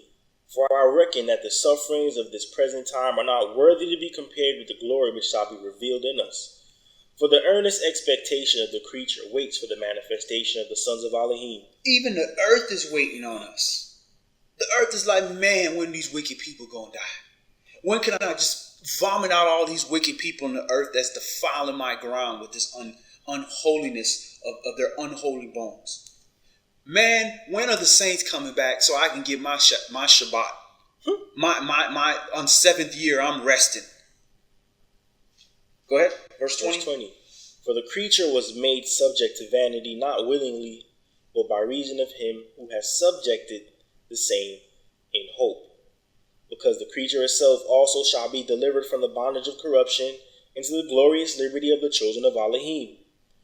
For we know that the whole creation groans and travails in pain together until now. And that's what you see, all these earthquakes and all these storms and sinkholes and everything. It's just moaning and groaning to the point where you can, for a period, you could hear the earth moving. They have a name for that when the plates are moving, and you can you can hear that noise, and they're like, "What is that noise?" Mm-hmm. That's the earth moaning and groaning, like, man, these wicked people. Oh man, these wicked people. Go ahead. Groans within until now, verse 23. And not only they, but ourselves also, which have the first fruits of the Spirit, even we ourselves groan within ourselves, waiting for the adoption, to wit, the redemption of our body. That's what saved. That's what it means to be saved. Mm-hmm. You're waiting for the redemption. You're waiting for the adoption, which is the redemption of your body. That's that new body. You ain't got to suffer through this flesh no more. You good. You eternal. Forever. You got that new body. You don't have that sin flowing through your body no more. That blood is gone. Mm-hmm. You like Yahshua, flesh and bone, and you good. Now you saved. Death and hell is thrown into the lake of fire. Mm-hmm. There's nothing else for you to do. But if you are sinful or you have sin in you, then you are part of death. So if you part of death, you in the lake of fire with everybody else. But if you are life, which is the truth, then you good. You saved. That's why ain't nobody around here walking saved, because you have the capability to sin and not repent. Verse 24. For we are saved by hope. But hope that is seen is not hope. For what a man sees, why does he yet hope for? But if we hope for that which we see not, then do we with patience wait for it. Likewise, the Spirit also helps our infirmities, for we know not what we should pray for as we ought, but the Spirit itself makes intercession for us with groanings which cannot be uttered. All right, let's stop right there. Let's move on to Yaakov, James, chapter 5.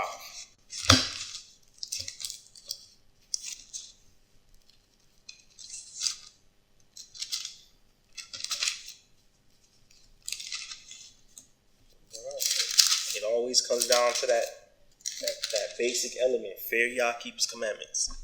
Mm-hmm. You got to learn them first. You got to at least learn what the commandment is, so that you could choose not to reject it. Mm-hmm. But we choose to fall under the veil of ignorance. We just going to know. We just going to know 10 commandments. We don't want to get beyond that and understand, what the 10 commandments contain, all 613 of these commandments. But the descriptors of how to understand the spirit of that law is contained in all those 613 commandments, so you can get the point. But we don't want that. We just want things to be easy and well for us and continue doing whatever is working for us. Mm-hmm. Yaakov, James, chapter 5. And we're going to start that at verse 1. Go to now, you rich men. Weep and howl for your miseries that shall come upon you. Your riches are corrupted, and your garments are moth-eaten. Your gold and silver is cankered, and the rust of them shall be a witness against you, and shall eat your flesh as it were fire. That's pretty bad when your gold is rusting. Gold don't rust. But that's just showing you how what you thought was gold probably ain't gold. It got some kind of impurity in it because it's rusting and it's got all kind of stuff. But you were trusting in your riches like this was going to last forever. No, it ain't. It says the rust in them is a witness against you. Mm-hmm. When you compare it to the glory of Yahweh, he said, you served that rusting thing that's over there. Who told you that was worth something? Man told you that. Mm-hmm. But the creator of all is telling you your life, eternal life, that is worth everything. Glory to Yah. Praise Yah. Verse 3, your gold and your silver is cankered, and the rust in them is silver against you. You have, read the rest of that. Okay. His rust in them shall be a witness against you, and shall eat your flesh as it were fire. You have heaped treasure together for the last days. Behold, the hire of the laborers, who have reaped down your fields, which is of you, kept back by fraud cries. And the cries of them which have reaped are entered into the ears of Yahweh Sabaoth. So he see all this with IRS doing to your money, taking, we're supposed to be an income tax, but you make wages. Things like that, little slick games that they do, and paying you in 2 weeks, a month, some of us, all those type of things, charging you for your own money, all those kind of things. They see all that stuff, and they do this to the poor people. The rich people got all the tax breaks in the world, and they say, well, I pay more taxes than you. But when you look at the percentage of what you make and what you're paying in taxes, it's nothing. So what, you got one less Ferrari today? You can buy another one tomorrow with the same amount of money. Yahweh see all that stuff. Verse 5. You have lived in pleasure on the earth. You have been wanton. You have nourished your hearts as in a day of slaughter. You have lived in pleasure, but it's still not enough. It's so much not enough that you got to steal from the poor. Go ahead. You have condemned and killed the just, and he does not resist you. Be patient, therefore, brethren, unto the coming of the master. Behold, the husbandman waits for the precious fruit of the earth, and has long patience for it, until he receive the early and latter rain. Be you also patient, establish your hearts, for the coming of the master draws near. So the husbandman, just like waiting, the person that waits in the night knows the day that is coming. Knows his shift. If he's the third watch of the night, he knows his shift is going to end sooner or later. The light is going to come. Well, we have to have faith the same way, and understanding that, look, I'm planting that seed, it's going to grow. It's going to grow. Why? Because that's what it does. Yahweh says if you do this, it's going to grow.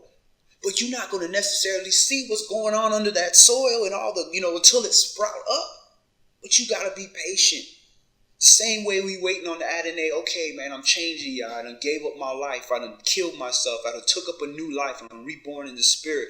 I'm suffering with Yahshua. And I'm waiting for you to return and take me out of this misery and bring me into the joy that you promised me. You can't live in that disbelief like, well, you know what, it's not, I need to go back to doing this because it ain't gonna happen. It ain't gonna happen.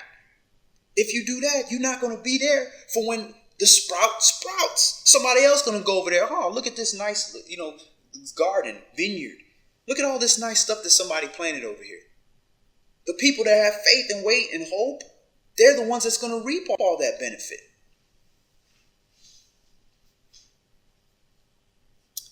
Verse 9. Verse 9. Grudge not one against another, brethren, lest you be condemned. Behold, the judge stands before the door. Take, my brethren, the prophets, who have spoken in the name of Yahweh, for an example of suffering and affliction. Yep, timely, very timely. And of patience. Behold, we count them happy which endure. You have heard of the patience of Job, and have seen the end of Yahweh, that Yahweh is very pitiful and of tender mercy. But above all things, my brethren, swear not, neither by heaven, neither by the earth, neither by any other oath, but let your yea be yea, and your nay, nay, lest you fall into condemnation. Is any among you afflicted? Let him pray. Is any merry? Let him sing psalms. Is any sick among you? Let him call for the elders of the assembly, and let them pray over him, anointing him with oil in the name of Yahweh.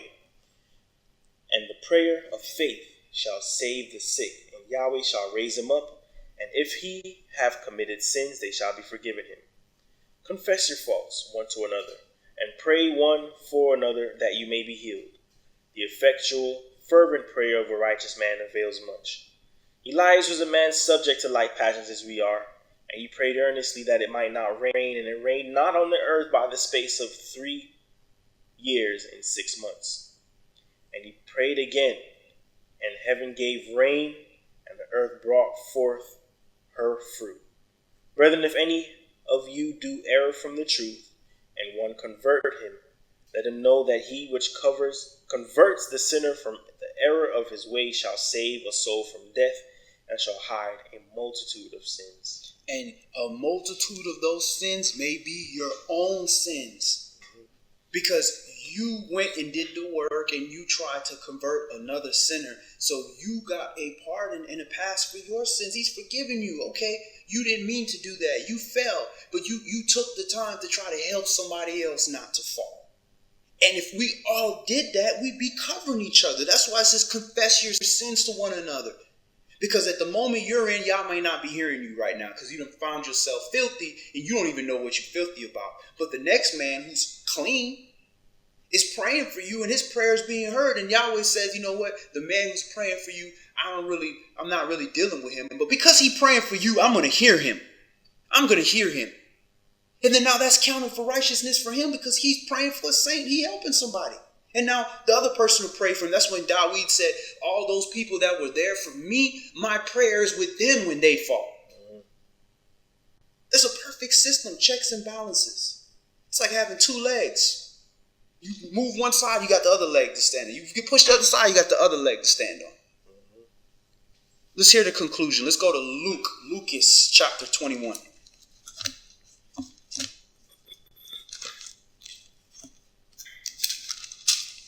Something about these afflictions, boy, will bring these sermons out, boy. These classes. The more Yahweh afflict you, is like he's squeezing the grape and the spirit and the blood that is coming out of that grape and is producing that wine. But when that grape just sit there like that, it just sit there and it look nice and everything is good. And for a long time now, I was like, Yah, in this life that I'm here now, I want you to use this life I have to the maximum it can be used. I don't want it to just go to the wayside or I just did a little something. And this word, I want to embrace it to the maximum that I know how. To show me the what you can do. Right. You feel me? And then when the afflictions and the hard pressed situations come, who am I to complain? This is what I've been asking for. So I gotta be like, yo, you know what? Fine. This is what I asked for. What you asked for. So on the other side of it, you want to just, what you think I'm just a genie in a bottle? I don't equate my glory with your affliction. So you want to see the greatness that no man has seen? You want to be on that mountaintop. You want to stand up where Moshe was standing, huh? I got something for you. You asked to be part of the body. You asked for that. That body went through torture. Yep. What you think's gonna happen to you? You part of that. You think you gonna earn what he earned without suffering a little bit? Being baptized with the baptism that he was baptized with? Fire. He told you it was going to be fire, but you thought it was going to be fireworks. You was going to get baptized and be like, like the movies, you see fireworks and all that is great. No, that fire is you on fire because he burned off them impurities. And I think sometimes there'll be so much calamity going on. We've been on fire. We've been on fire for about 5 years, and we forgot. Like, we've been in this affliction a minute, but we just got used to it. Yeah, we like. I don't. If there's a type of snail that live in a volcano, we'll probably be that because we don't forgot that how hot the place was. We moving and I'm sure there's a better analogy, but we moving and so well adapted to it. The affliction stuff happened. We getting beat over the head. We like, wow, in the fire. We thinking that this is what it is. We getting hit over the head with stuff. We be like, oh man, that hurt. Somebody else was like, you're not dead. Like, what? So he got to send a nuclear missile at you to get your attention. We kind of grown adapted to the afflictions we've been going through, but it's been deep, bro. Mm-hmm. It's been deep, but we are way too far to give up now. Until you go to a third world country. Yeah, like, and you realize that it get harder. And then you be like, you know what? It ain't really that hard. Praise y'all. And let me repent now before at least I be in a situation like that. And on top of it too, what happens when you visit the third world countries is that you feel it. And you could be in the biggest of house, but you begin to understand because you've latched on to someone that's your body in Mashiach. You understand? Like the people you meeting out there and the stuff that they're enduring, you feel it now. Mm-hmm. And you're like, dang. Sensitive to that. Yeah, right. So it really don't matter where you at anymore. Like the glory and the riches of a first world country don't mean jack. Because it's like, what is this house to this hut? You can see your people over there suffering. And, I thought about that the other day. I was like, man, this word has got me so soft, bro. I be having to like literally guard my heart because I'm so soft because I feel everything. And it's like, okay, Yahweh want you to have that. You gotta have that protection and that shield, but you still have to have that soft heart, and it's a balance. Nah, you know what happened? I remember when I was happening about 3 years ago. I realized that was happening. I'm like, I'm very sensitive towards certain stuff. Like I can't be having folks telling me like it's one thing for people outside. You don't care, strangers to you. You ready to endure and turn your back to the smiters. But you realize those people you let into the intimates of you, whether it be parents, family, spouses, brother, sister, you realize like, I'm very friends, especially friends. Those are the people you let in, and if they're not circumcised in heart, they're gonna hurt you and afflict you in ways that you were not ready for. So that's when I really had to like start purging who I'm around all the time. Know who is your family? You got keeping these commandments. Thinking because that's your blood, that's your family. That's not true. That's your carnal family, and you got to treat them right too. Yeah. I'm not saying you don't have to treat them right because that's who you got to start with first. Yeah.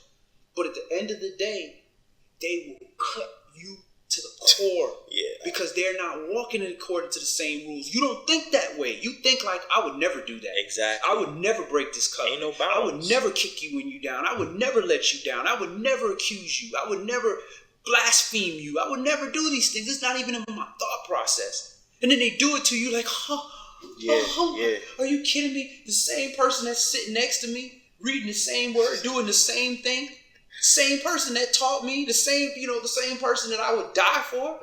And you like, but then you realize, okay, there's just reasons and seasons, and they men, just like everybody else, they flaw. So it's not for you to allow yourself to get that hurt. Expect it, rebuke it, get up, move on, be merciful, but understand, be wise as a serpent. Say, you know what? There's no understanding over there. There was at some point, but it's gone now. I can see it because I can see their actions towards the Most High. So what you think they're going to do to the servant that's speaking the words of the Most High? I think the biggest mistake we do is that we keep putting ourselves in those positions to be stabbed because we're like, no, surely this wasn't on purpose. Mm-hmm. I remember we talked about it before. You'd be stabbed like, no, I think you accidentally stabbed me in the heart. You left your knife in my back right there. And they'd be like, oh, my bad. You'd be like, you did it again, but I think you'd be like, no, this person's doing it on purpose. You have to reposition the position you've given them in your spirit and in your mind. Like, I gotta move them out because they acting reckless toward me. They're not even trying to preserve. It might sound soft, but at the end of the day, they're not trying to preserve my feelings. They don't care that this is hurting me. Like on the real, especially walking in Yah with the uncircumcised heart, where you exposed. You feel me? Mm-hmm. The flesh of you is exposed, and they do these rash movements. The people in the body of Mashiach, it's like we all are doing heart surgery on each other.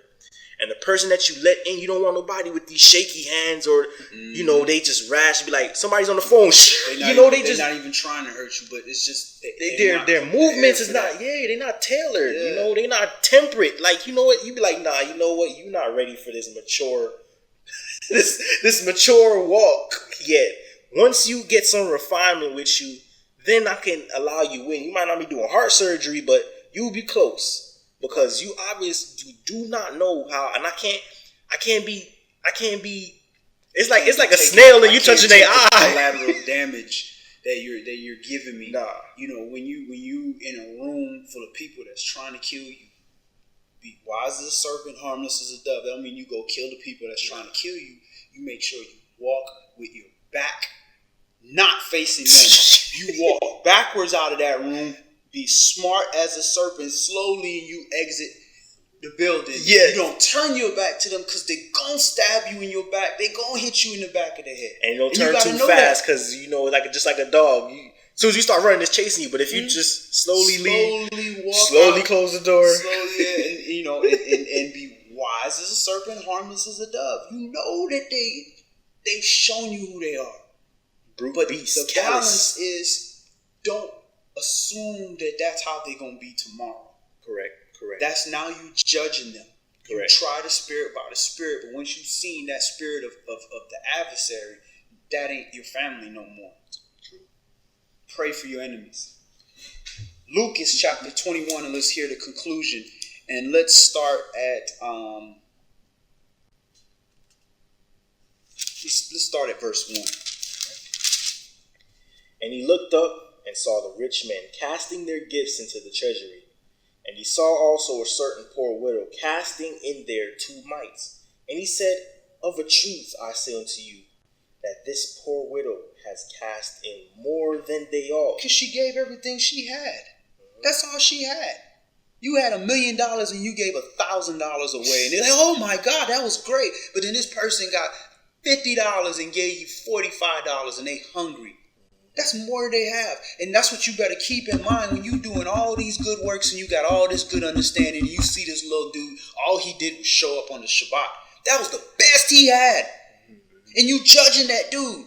But yet you got the capacity with all the knowledge, wisdom, and understanding and hours and mercy that you've been given. And you sitting in the house too on the Shabbat, but you ain't helping nobody.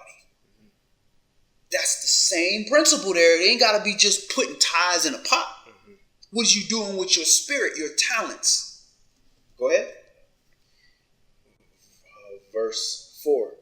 For all these have of their abundance cast in unto the offerings of Elohim. But she of her penury has cast in all the living that she had. And there's a play on words there. Casting in the living that she has. She's giving her life. All of it. Go ahead. The bit she could have used to buy some food, something. Verse 5. And as some spoke of the temple, how it was adorned with goodly stone and gifts, he said, As for these things which you behold, the days will come in which there shall not be left one stone upon another that shall not be thrown down. And that day came, they razed it to the ground. In other words, they destroyed it and they buried Jerusalem. Completely buried it. That's why it looked like a hill. When they, in Telerad, when they unfixing Mount Zion and they clean up, they have to undig it. They buried it. They wanted to bury, they figured if they can bury, they took the city as an idol. The heathens took the city as an idol, felt like if they could bury Jerusalem, they could bury Israel. Go ahead.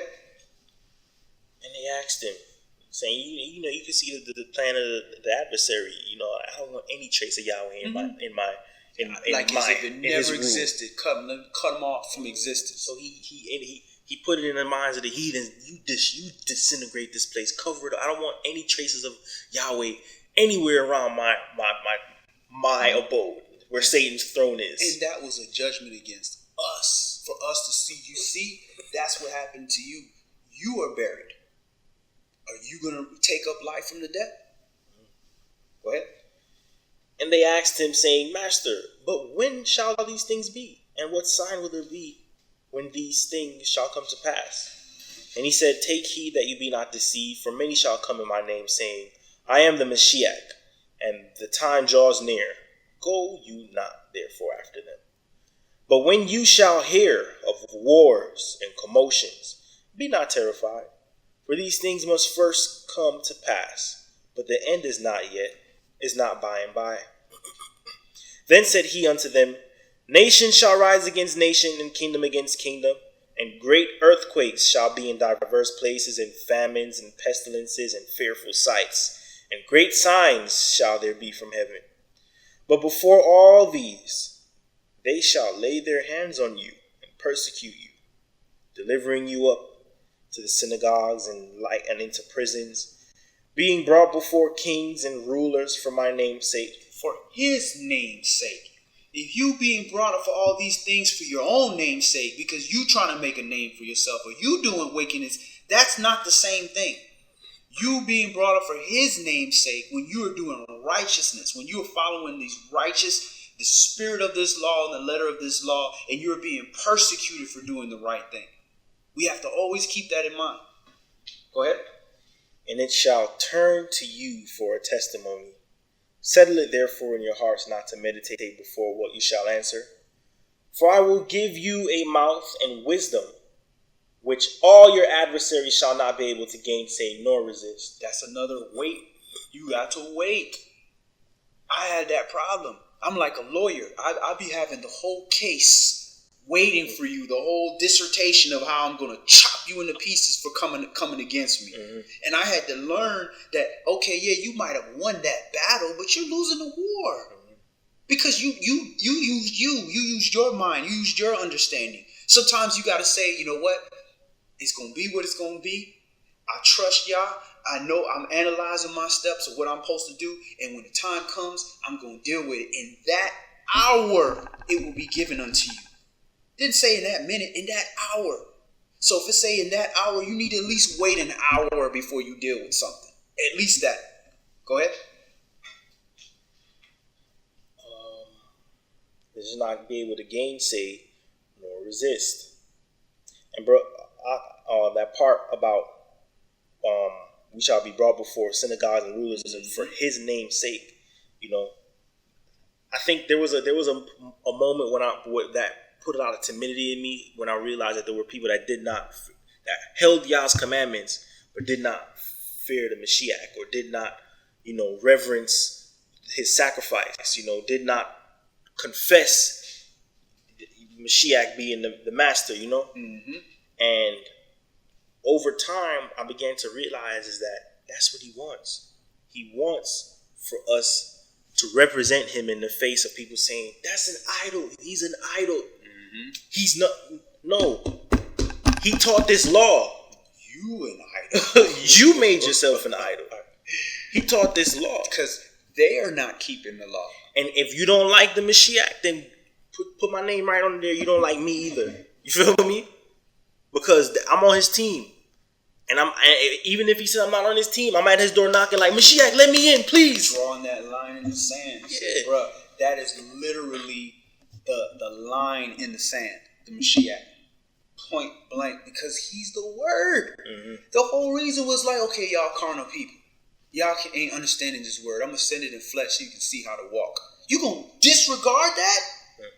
How what all of the spirit look like in a man? Mm-hmm.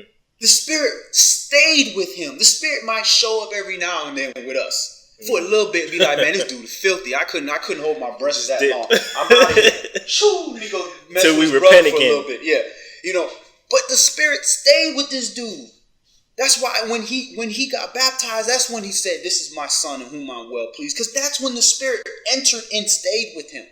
Before that, he was like, he was a specially crafted body, don't get me wrong. But he was like anybody else. The spirit would be with him. He could do certain things, but he didn't have the whole Israel in him. He had pieces of Israel. And that's why when he had to leave before that Holy Spirit could be given out to everybody, because all the spirit was in him. Mm-hmm. Go ahead. Mm-hmm. Verse 16. And you shall be betrayed by both parents and brethren and kinsfolks and friends. And some of you shall they cause to be put to death. And you shall be hated of all men for my name's sake. Oh, man. That's a lot of people. They don't like you. And this crazy thing is, you'll know exactly why they don't like you. Because when you step in the spirit of truth, every falsehood just points right out. You're like, you mad at me because I'm saying the right thing? Are you kidding me? And it's such a good measure. It's the measure. It's the measure. Like, yeah. People show their true colors. When you do kind acts, you're like, let me see what spirit you're of. Hey, brother, let me help you out. I'm like, whoa, this is Antichrist. It gets messed up when you can actually pinpoint the point of contention. When you decided to repent, and that is when all the problems start. And you like, wow, really? Are you kidding me? We could be straight this whole point, and the minute that I decide I'm going to change my life, that's when all the problems come. You can't ignore that. Mm-hmm. And it's like, again, that's that turning your, I think you left your knife in me. The first time you like, like Dawid is like, wait a minute. The javelin. I don't see no dartboard up there. What the hell going on? The next, this brother trying to throw these javelin at me.